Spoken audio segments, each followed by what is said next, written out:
Good morning. Off topic.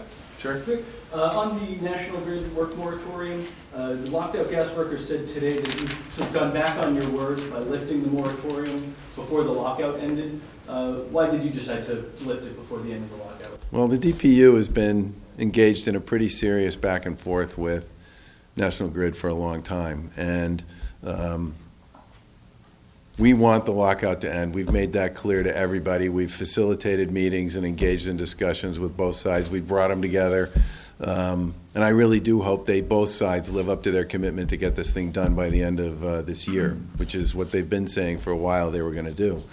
But in this particular case, the standards and conditions associated with the removal of this moratorium were ones that wildly exceed the legislation we filed earlier, and we want those mechanisms in place along with the fines and penalties that are associated with them. I certainly hope the legislature at some point,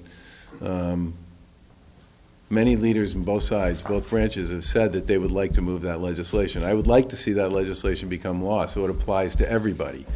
But in the meantime, it does apply and will apply to anything that Grid does, along with a whole series of other initiatives around reporting and staffing and all the rest. And if they violate those terms, there are going to be pretty heavy fines and penalties associated with that. Last question. The moratorium reduced the leverage to actually end the lockout? You said that that's partly a tool to end the lockout. Well, I certainly think the lockout should end. And we've spent a lot of time this week talking to our colleagues in the legislature about what we all might be able to do collectively to ensure that if the lockout continues, that the workers associated with that will continue to have access to unemployment benefits. And it's our hope that one way or another we can find a way to put something together for them if the lockout doesn't end. Thanks, everybody. Could you clarify one thing about the grid Yeah. comments? Are you saying you would sign an extension of unemployment benefits if the legislature got you that bill? Well, what we've said for the last few days on this has been we've been trading a lot of information back and forth. This is really technical.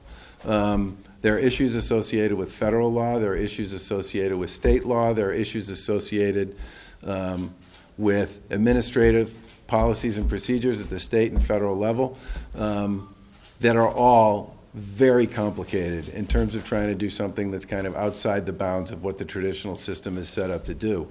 And we've said for a while now that we are anxious to see this lockout end. We are frustrated by the inability of both sides to get to yes, that we would like to see this get done by the holidays, which is what both sides have said for a long time. But we do not want to see those 1,200 families end up on the wrong side of this thing if it doesn't end by the holidays. And we've been back and forth with the legislature on this quite a bit. The devil is very much in the details. Whatever comes out of this process needs to be something that can be implemented, can work, and can stand up within the framework of state and federal law, which is complicated in this space.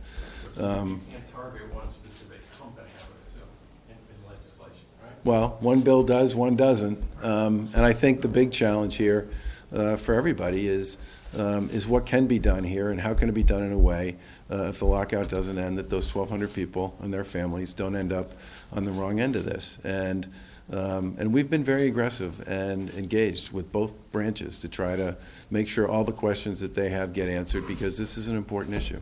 But are you worried that the state should, about meddling in a labor dispute?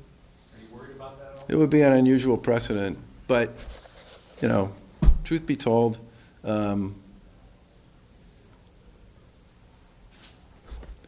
Grid has a franchise. That franchise was granted to them by the Commonwealth. Under that franchise, they have certain obligations and responsibilities to service their customers, our constituents. They also, under that franchise, have an opportunity to make a rate of return that makes it possible for them to continue to invest in their customers and in their service area and in their business. And it troubles me greatly, along with many others, that so many of their customers are not being served. In part, I would argue, in large part, because of the lockout. And I don't think it would be fair, given all of those facts, for us to not take into consideration those 1,200 locked out individuals and their families, and to work to try to make sure that they don't end up on the wrong end of this dispute. Thanks, everybody. We're not telling people what to do, but if they don't fix this and resolve this, then we're going to make sure we come up with some means or mechanism that makes it possible for those folks to continue to be able to pay their bills. Thanks, everybody. I'm just curious,